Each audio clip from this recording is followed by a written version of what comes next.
Welcome back to Groundhog Graphics.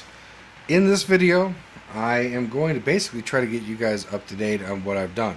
I have been doing a lot of stuff and I haven't been making videos. And I should have, but I haven't. So I'm going to get you guys up to date on a lot of it. I've been exploring PowerC. I've written some functions in machine language for PowerC. I've got numerous utilities that I've made for PowerC, so I think we just need to go through some of those and at least get some of it out of the way so you guys have an idea where I'm at right now. So let's go ahead and let's just get started. Well, right now I have a disk in the drive, and it is for finding the load address of a program file, and also tells you the size of the program file so you get an idea of exactly what region of memory the program loads itself into.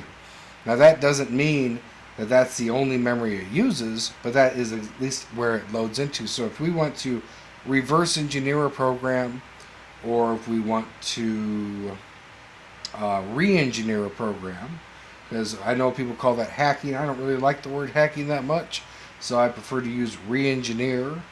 And so we can re-engineer program. You need to know where it loads. So let's start with that.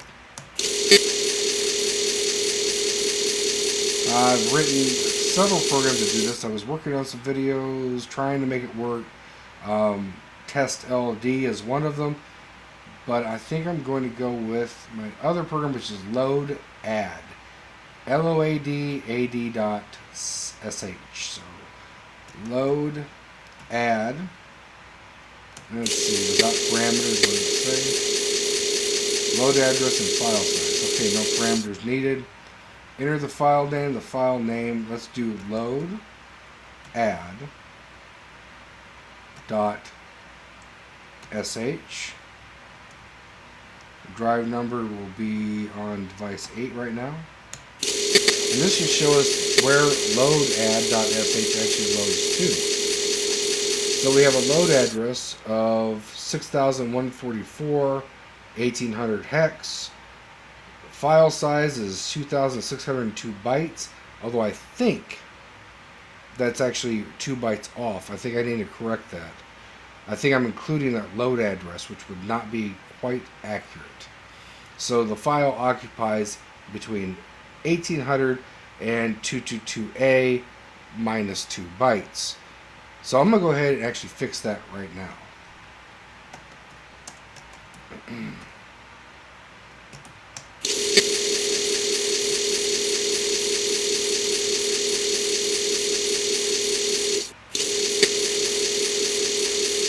So we have load address.c. FH is our file handle. Let me put that in here. File handle. It's always good to use this, that we can change it really quickly and easily if you want to. So just don't put the actual file handle down in your opening statement and your read statements, and just do a define. That works pretty good for me. And let's see, we have a drive number, load address, file size. This is where you enter your information. We open the file name. If no error, we continue here. And let's see what we have here. So size equals cread. Okay, real quick. Cread is a function that I wrote in assembly, and I compiled, well, I assembled it into an object file. Then I created, well, basically, I created a C function in assembly, which is really cool in PowerC. And thankfully, so very thankfully, there were third-party add-ons back many years ago, where they actually gave us some really great utilities to do these things. I didn't have to figure all this out. So back in the day, they created an assembler that would assemble machine language or assembly language into PowerC compatible object files, which at some point here I will show that and demonstrate it. But for right now, I wrote cread, and cread is a replacement for fread. And the reason why I replaced fread is because fread doesn't return the number of bytes that were read. And perhaps it does if you use fopen with it, although I don't think it does. But even if it does, fopen has a limitation. It only will let you use device 8. So, to get around this, I created my own function, which is very similar to fread, but not quite. And it's really only off by one parameter, and it's not that serious. So cread, like fread, first parameter is the buffer where the data will be placed. Next is where it maybe slightly differs, because fread, I could be wrong, but I believe it's the size of the element. And then the next comma for the next parameter will be the number of elements, the proper number of bytes that have been read. So that is extremely important, because if you don't know how many bytes have been read, well, then you have no idea where in this buffer the data may have ended. You know, you're loading up into buffer, and let's say you got 32 bytes, but you've loaded 500. You don't know where the 32 bytes are. And if you're not loading the strings that terminate with a null, you'll have no clue where in the buffer your data ended. You really need to know how many bytes have been read. Now, also, I've written a cwrite, which also follows the same format here. And so we have cread, cwrite, both of them written in assembly.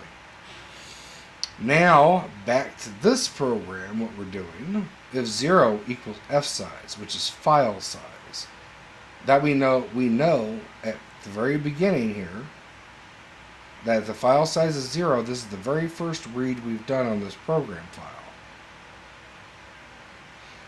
Now, if it's the very first read we've done on the program files, the very first 2 bytes are the load address. Little Indian, big, it's low byte, high byte. So byte 0 is going to be your low byte. Byte 1 will be your high byte. So we know this 0 is fsize, load address, load add equals unsigned of the very first 2 bytes above. So that's where we get our load address. After this fsize equals something else, it doesn't repeat, so we just have this for later on when we print our summary. Here,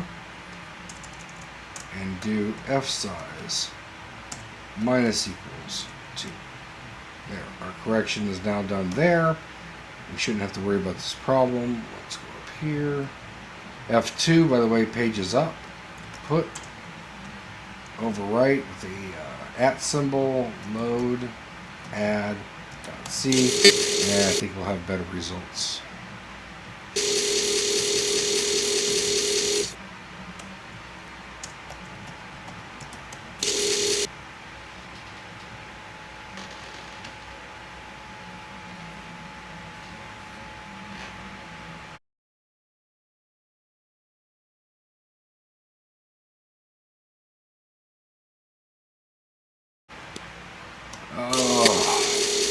PowerC, why do you do this? This is an error within PowerC. With the G error happen, all we do is recompile again, and that shouldn't happen.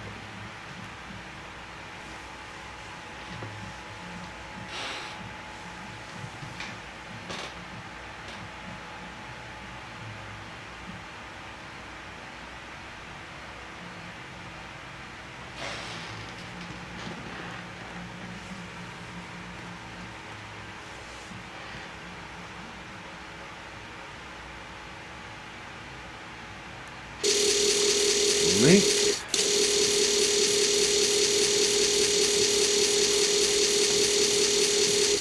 Object file.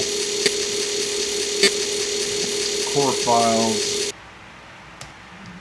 cread.o. Now load add.sh.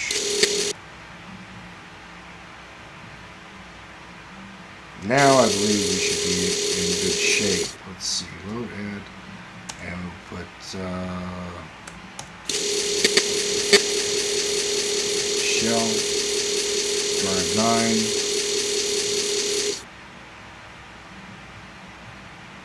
And we have 3,703 bytes. Now this is looking more accurate. Alright, let's try it again. Let's do load add with load add.sh, and the drive is on 8. Storage mode's at 1800. There it is. It is 2,617 bytes. You know, I just realized something here. If you take a look at our program we just wrote, which is a very simple program, we wrote it, we compiled it, and see the file size is 2,617 bytes. The entire shell that we use is written in almost about 1,100 more bytes, and that's the entire shell. That's the difference between programming a machine language and a higher level language. So as we can see in C, it is not as efficient, nearly as efficient as machine language. But I just thought that was an interesting note I wanted to point out. And there it is. So it occupies, the program that we just wrote occupies 1,800 to 2239 hex. So it is 2,617 bytes long, and it always gets loaded at 1,800 hex, which is where all your shell programs that you compile will be loaded. So now we know where programs get loaded and what region of memory they'll be located in, minus those 2 bytes for the load address. Now, other things that I have also made. I've got some utilities that you desperately need if you're programming in PowerC like me. You're going to need a proper wildcard system. Let me give you an example. Let's go ahead and get a directory listing. Here we go. We have a directory listing. Let's do a wildcard. Let's do asterisk. Let's do T asterisk. That works. That's cool. But watch this. Let's do T asterisk dot asterisk. Okay, that still works. Cool. That's good too. But let's do L T asterisk dot question mark. No, that doesn't work. TestLD.sh does not qualify with the question mark. It should be a single character. Let's go ahead and let's list only the .c files that are on the drive. L, and we will go asterisk.c. Oh, well, that's every single file on there. So, yeah, the wildcard system that is built into PowerC is primitive, questionable, not really great. Let me show you my directory command. dir, and we can do, let's see, what were we doing? T? I don't know. Let's do T asterisk. Do it the same way we did with the other one. I think it's T, right? And there's T. Okay. Let's do dir T asterisk dot question mark. Oh, look at that. It brings up something that begins with T, has a dot, and has a .c.o. Let's do directory *.c. Oh, there's all of our C source files. Wow, how convenient is that? Directory *.sh. Oh, there's all our .sh programs. If I do L *.sh, what do we get? Everything. So I have actually incorporated this wildcard function into, I think, 3 programs, which is a directory command, a delete command, and a copy command. Oh yes, copy command, something we desperately needed in PowerC. With the copy command, we can copy all the source files, all of the O files, all of the SH files with the wildcard option, and we can copy them to 1 drive, 2 drives. We can copy them to different drives. We can do whatever we want. That is a super advantage, and that is something that I kind of really liked about Abacus Super C, is I thought that they did a better job with the shell and the way you can select drives and do different things. And in Power C, it's not as easy with the shell, so I end up having to write my own functions. And the only problem is with Abacus Super C, the files unfortunately come out bloated, and from what I hear, they come out slower, and it's a shame because in a way, in some ways, it's better. So, I don't think Abacus Super C is completely a failure. I think they did a better job with the shell. Now, let's go ahead and show you. You've already seen the directory command. Let's go ahead and show you the remove command or copy command. Let me go to a blank disk, I think, in 11 0. Here's a blank disk. Let's copy some files. Let's do asterisk.c. Oh, that's the thing that's different. It's not command line. It's interactive. I'm not used to that because the last copy program I made, which was very primitive, was actually command line. So I'm still getting used to this interactive bit. Source drive will be drive 8. Destination 11. File name will be a wildcard, asterisk.c. And overwrite files. In this case, it is a little bit faster if you hit yes, because yes won't check the second directory for a repeat file name. So it could be a little bit faster, but is it fast? No, it's not fast. Nothing I have written on here is fast. But if you program in Power C, then I'm guessing you have patience just like I do, and you just be happy that you don't have to get out of Power C to copy the program or copy a file. And none of the programs have a wildcard like this to make it quite as easy to copy. So I'm going to go ahead and warp speed this. There we go. So it shows you files copied, 5. Bytes copied, 7,136, 29 blocks, and 0 failed copies. So now, let's go ahead and copy our O files. Oh, I try to do it again. I keep trying to do the command line. I might add that later, but for right now, it works, and you can always just keep adding and adding and adding. I'm not going to do that. I'll add that command line option later. Drive 8 to 11. Asterisk.o. Yes, overwrite.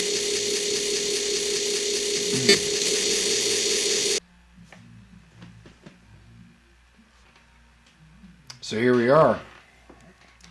We have 11 files copied, 15,529 bytes, 62 blocks, 0 failed.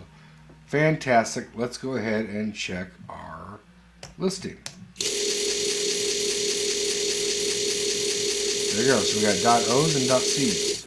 Now, let's try some of the other parts of the copy program.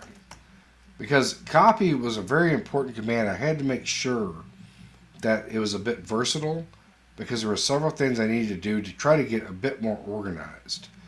So let's go to copy, drive 8 to 11, and let's do everything. Now, overwrite files, we've done yes, we've done no. No, we haven't done no. So let's do ask, though. No, it's not that impressive. All it does is overwrite everything. So ask. At least it'll prompt us. Oh, look at that. CPR.c. We could rename it to CPA.c. Whatever. Test LD. Overwrite it. No. No. No. No. No. And we'll just keep going. No. No. No. No. We don't want to overwrite anything at this point. Now it's copied. Now watch this. It'll copy, but it'll also show you when it renames. It does all the questions before it actually performs the action. Same with the delete command.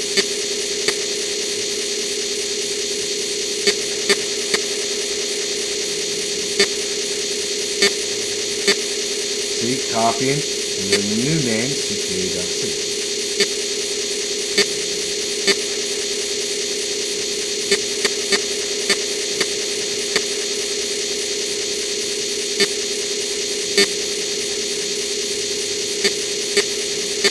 That is an interesting problem.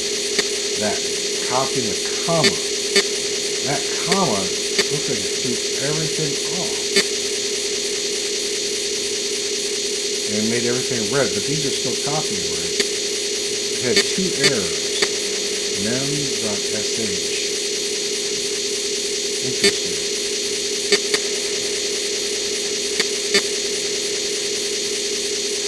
I think that there was a mistake I made where I saved a file without a name. I saved it and it came up as a comma for the name. I have not been able to remove it with my delete command or the remove command.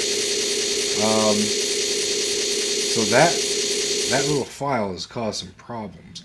But it shows you failed 2. So this is a good example of where it shows you it failed 2. We skipped 15 files and the files actually copied were 10. Now, mems.sh, not there. Let's take a look at everything else. We have stdio, conio. Let's see if those are on there. Yep, stdio, conio's there, which is console in out. Mems.l, but no mems. Let's see. dir, mems, asterisk. Yep, and there's no mems.sh. So for some reason that failed, but let's try to copy it now separately. Alright, let's see. Copy.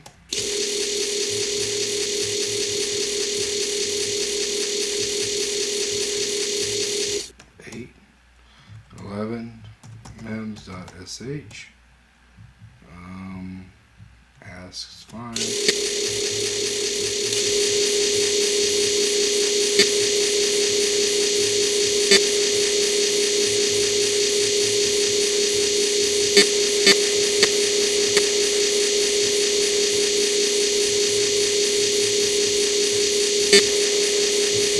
Let's see here. Asterisk.sh.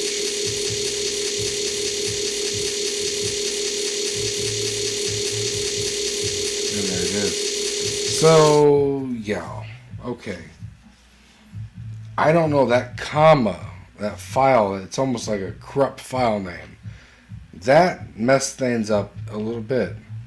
And that could use some correction. But overall, if you don't have an odd file name with a comma in it or something like that, this works very well. Works fine. And I call this a success. And this is something we, as Power C users, definitely needed these utilities. Absolutely. So now, what is on the list?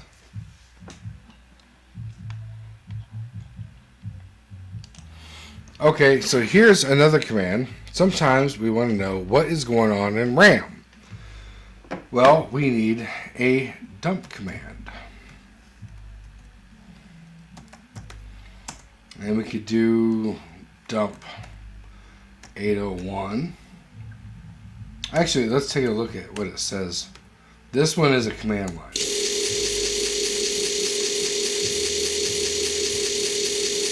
So we can do dump memory address 801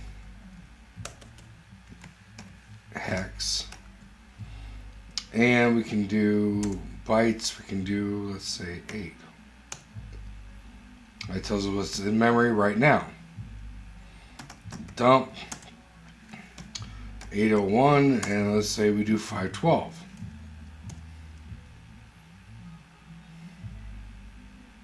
So that shows us everything in memory at that point. So this dump command is also excellent for figuring out some things with Power C or whatever program you want to look at that's loaded into RAM. Now, if your program is not loaded into RAM, I've got you covered with a dump file.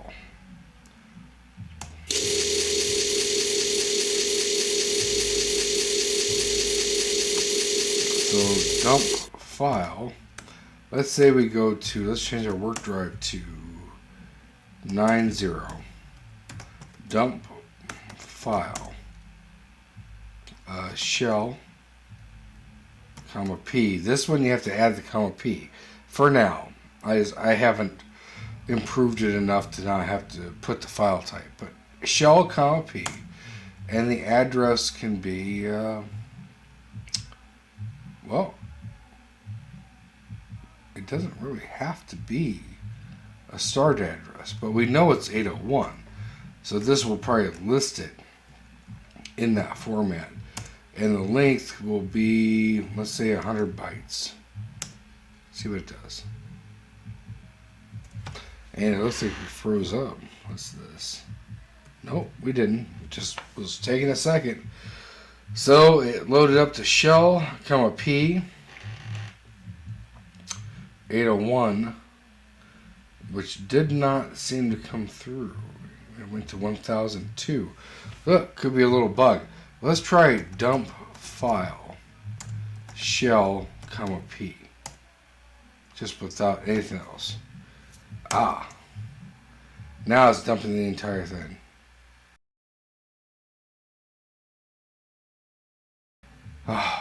Warp speed.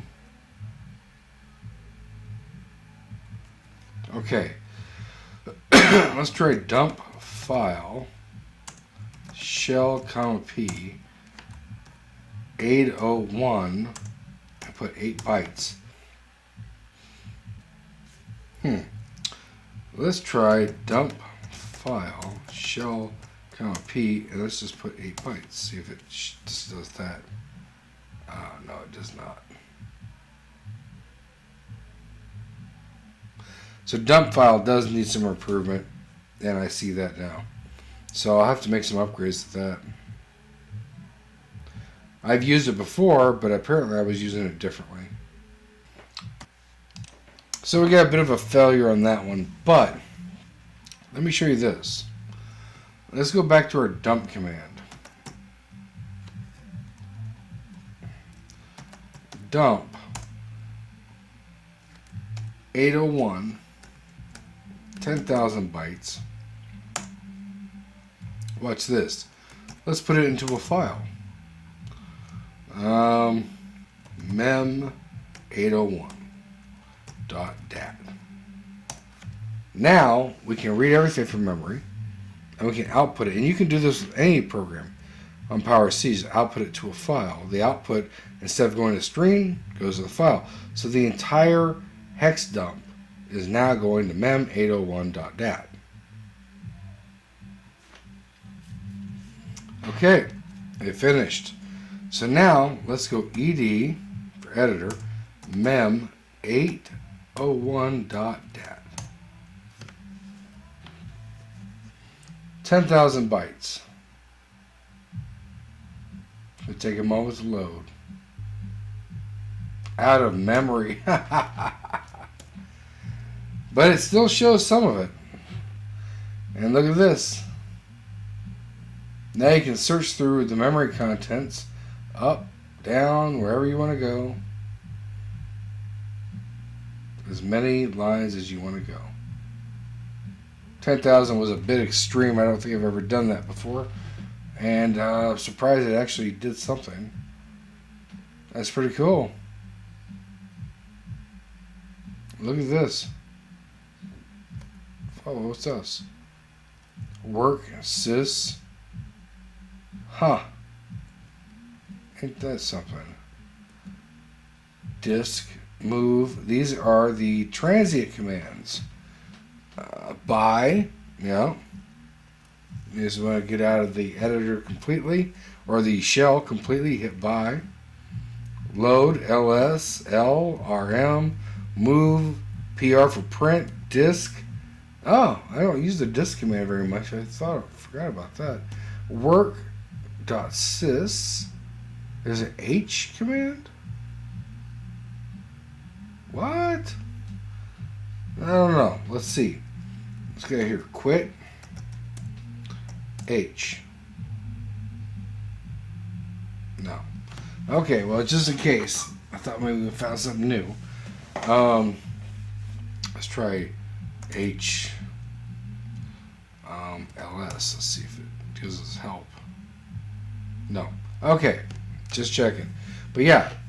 Now let's go ahead and take a look. Let's see what the file size is on that. 10,000 bytes of RAM. Save it. dir asterisk.dat. Let's see what we got. There it is. 197 blocks. Wow. So we can remove that. Mem 801.dat. 197 blocks. Too big to load up in the editor, but it still loaded up as much as it could. That was impressive. I didn't know it would do that. So I do have another function as well. Let's see here. Work 80.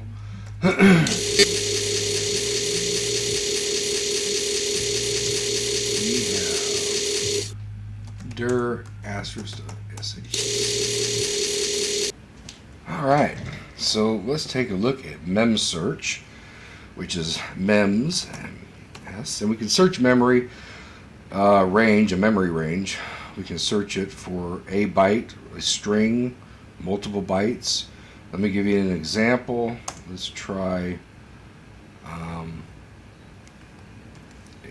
hex 800 or 801. That's where the shell loads up. And we'll do 801 again. And we'll do, let's say, 1,000 bytes. And let's say now we can have a byte list. So let's say we want to look for bytes that are like number 8 and then number 9 right next to each other. Let's see if that even exists. So hit enter.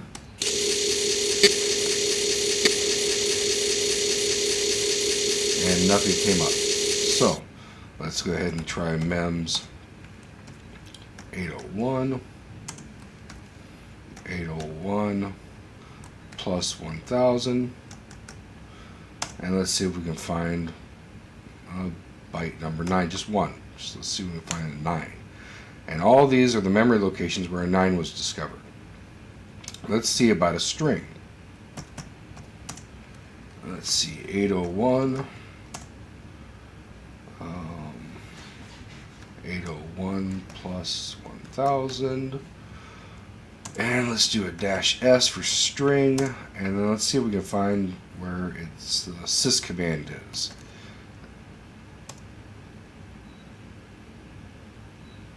Nope, didn't find it. Alright, mems. So we'll just make this a little bit bigger. 800. 801. Oh, whatever. I got that beginning memory address wrong, but that's okay. 1,000. Oh no. Let's do 10,000. I'm sure we'll find it. -s, and we'll look for sys. And we found 2 memory locations where the string sys exists in memory. So that's how we do mem search.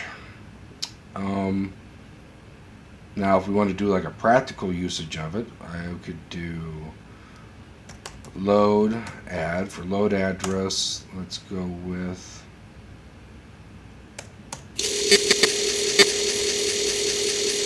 the shell. Driver number right now I think is 9. There we go. So we've got 801 through 1678 hex is where the shell is. And let's go ahead and do mems 801. And we'll do 1678. And we'll search for the work drive, which is 8. So there's going to be a number of locations that'll come up with 8 as a match.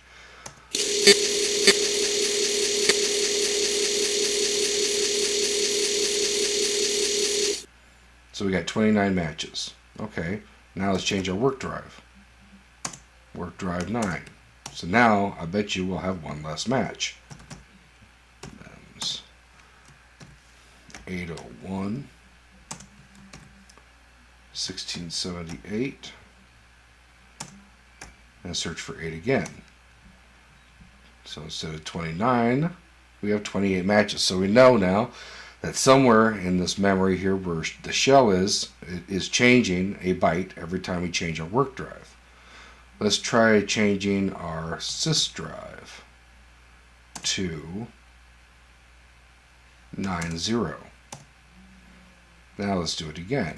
Mem search 801, 1678, and search for 8 and see if we get 28 matches or what. Let's see. 28 matches again. So that's telling us that whatever byte is changing, it seems to be one byte for both the system and the work drive, maybe. So it may not be like a permanent location. Maybe it's just temporarily storing it there. I don't know. Let's see. If we change the system to 90, let's see if we get 29 matches. Mem search 801, 1678, and we search for 8 again. If we get 29 matches, then we don't. Still got 28.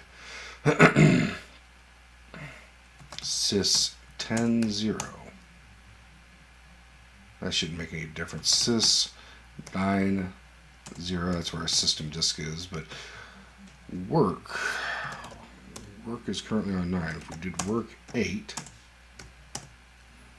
mem search 801,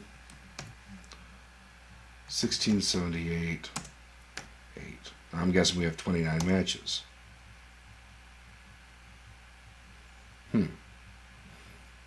But when we do the sys drive 80, let's make sure I did this right. Mem search 801, 1678, 8.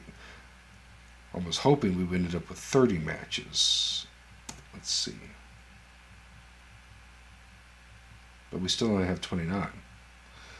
So it is storing the work drive somewhere else. And I think I know.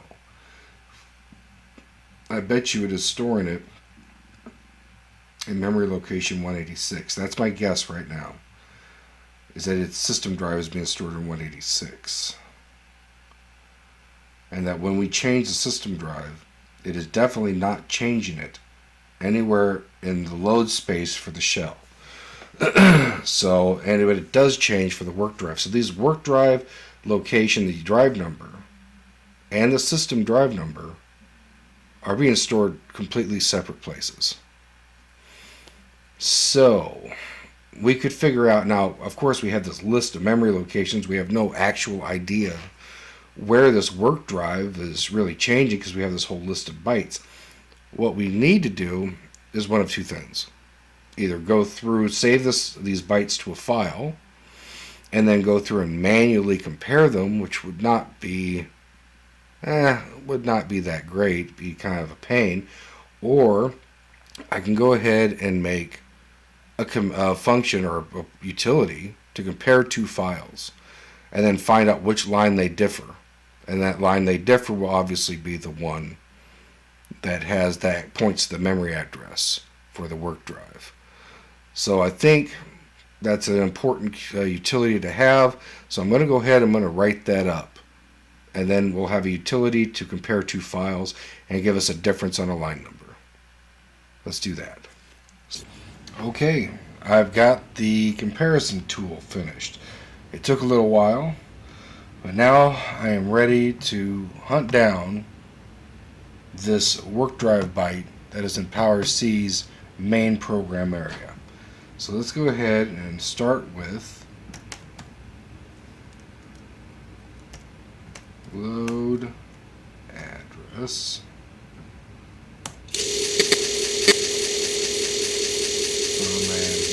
shell drive 9.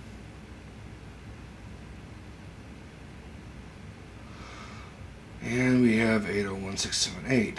Okay, so work drive is currently 8. So mem search 801 1678 8, and we'll send it to WD1 for work drive 1 dot data. And then we'll change our work drive to 9 and write it again. 801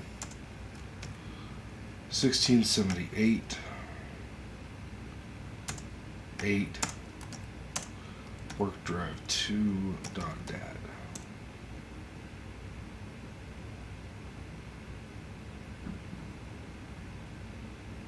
Okay, now we've saved it to the wrong drive because we changed the work drive. So let's copy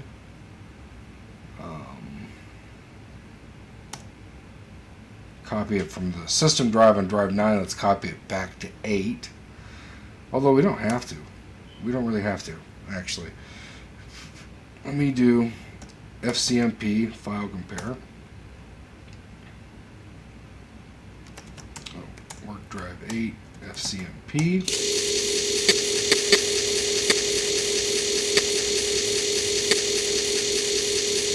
Send output to file, no. Halt on differences, yes. 1 sequential. First name will be wd1.dat. Drive 8. Second file wd2.dat. And that will be on drive 9.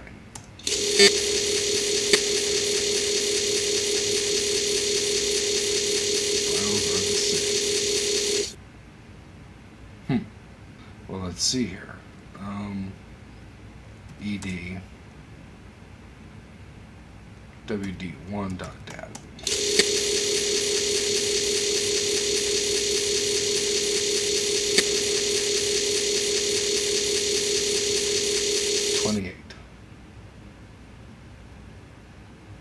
Okay. Quit work 90 edwd 2.dat.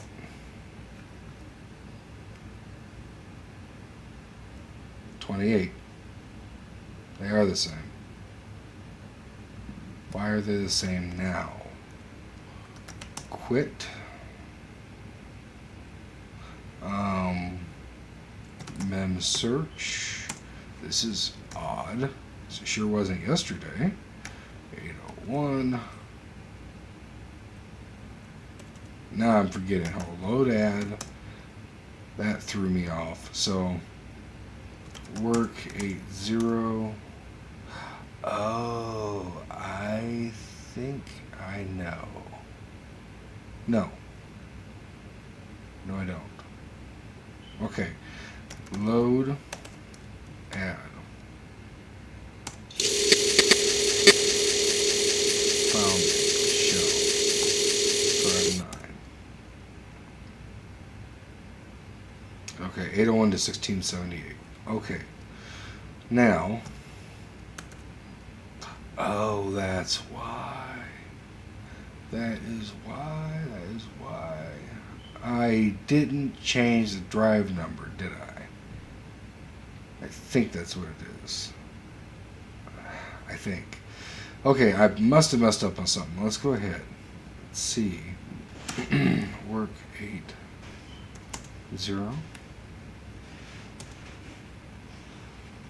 Mems 801 1678 8. Should get 29 matches.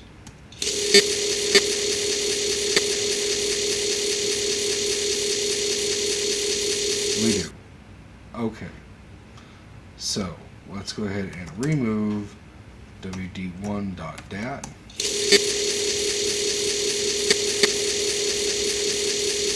Mems 801 1678 8 wd1.dat. Let's see what we get.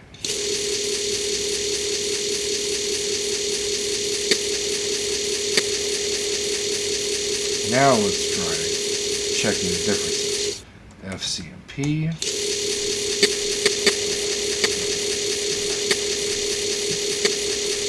Send output no. Yes. One. Sequential yes.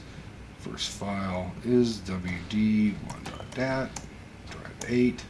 Second file wd2.dat. Drive 9.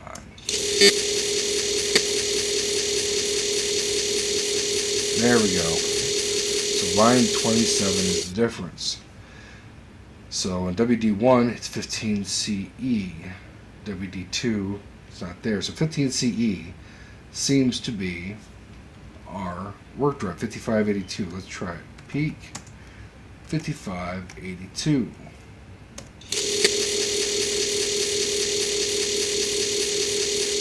Now if we get work 90 peak 5582. Now it's 9. There we go. So we found another place in memory where the drive number seems to change when we change the work drive. Let's see what happens if we poke a number into that location. Poke 5582, and we'll poke an 8 in there. Work is still 9. Poke 5582, 8. And now let's try to work again. Still 9.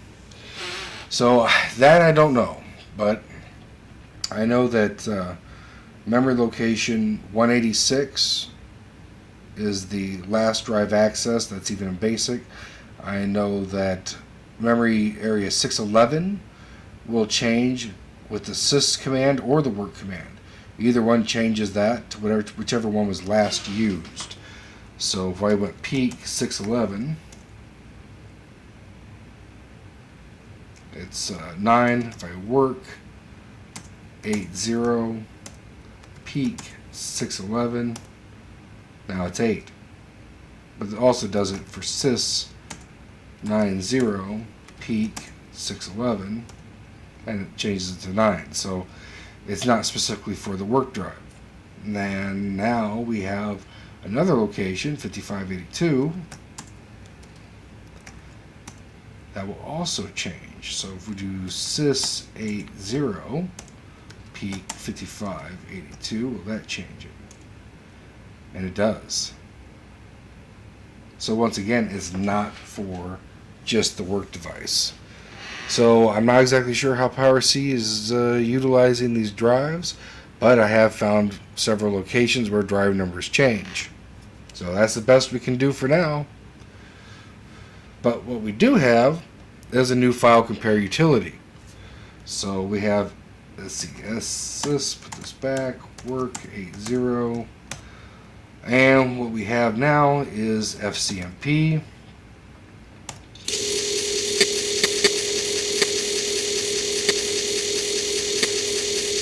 So we can send our output to a file or not. So if I hit yes, I put an @ symbol here because I already have a file, output.dat, and it's on drive 8. And I can halt on differences, or I can say no. But even if you say no, it's only going to do up to 100 differences, and then it's going to stop anyway. Halt on differences, yes. Let's say 5. And we can do a PRG file. And we can give it fcmp.sh, drive 8, fcmp2.sh, drive 8. And it will now compare them. So it checks for the load address as well as file size being different and the data that's actually stored byte for byte. It checks that too. So if the load addresses of the two files are different, it will tell you. And it will also tell you if there's a difference within the actual program bytes in the program file. And it will tell you if the file size is different. And it will output it to a file. ed output .dat.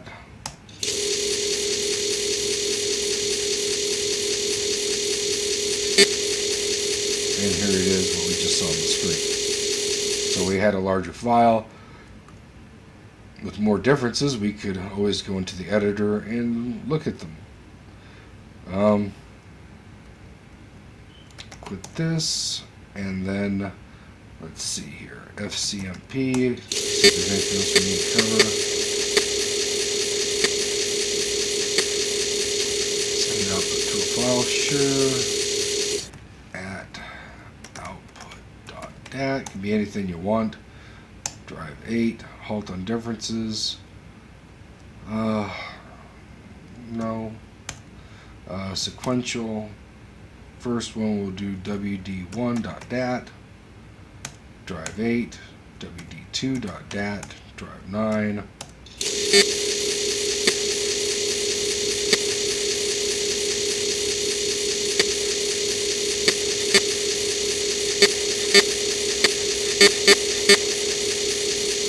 That's an awful lot of differences now. wd2.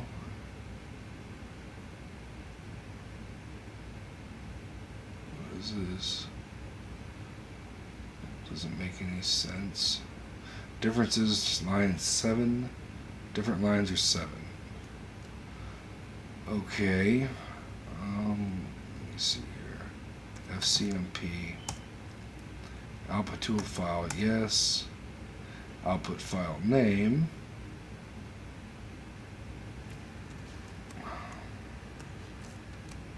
Output.dat. Drive 8. Halt on differences, no. Oh, no, it shouldn't have been that many differences. Sequential, wd1.dat, drive 8, wd2.dat, drive 9.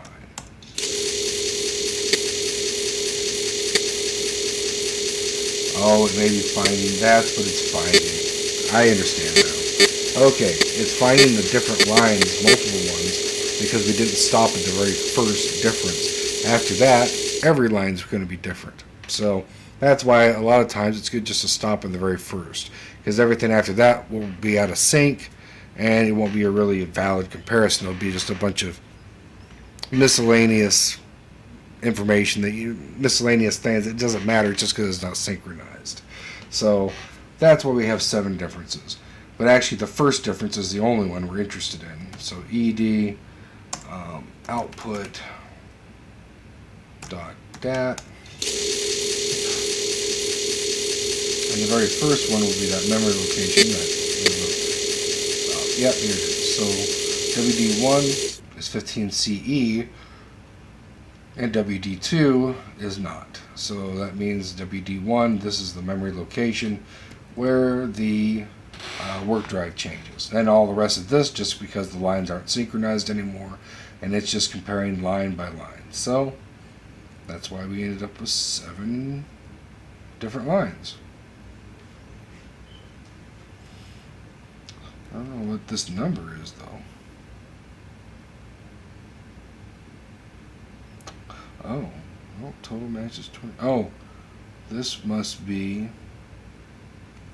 line 33, WD1, WD2, and this. What is this number? Well, let me look at this. Let's see. Get out of here. I just made the program.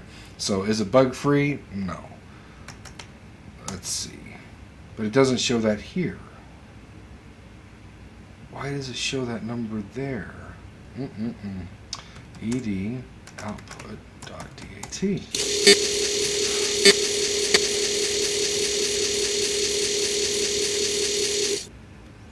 And it has some weird number in here. Well, I don't know, and I've been working on this for several hours. So, overall it's been working, but this, obviously, there's something that's still glitchy with it. I'll have to take a look at it. But anyway, I'm still going to finish up this video. It's getting to be quite long, and I hope you guys have been able to get some information from it. And thanks for watching, and I will see you in the next one.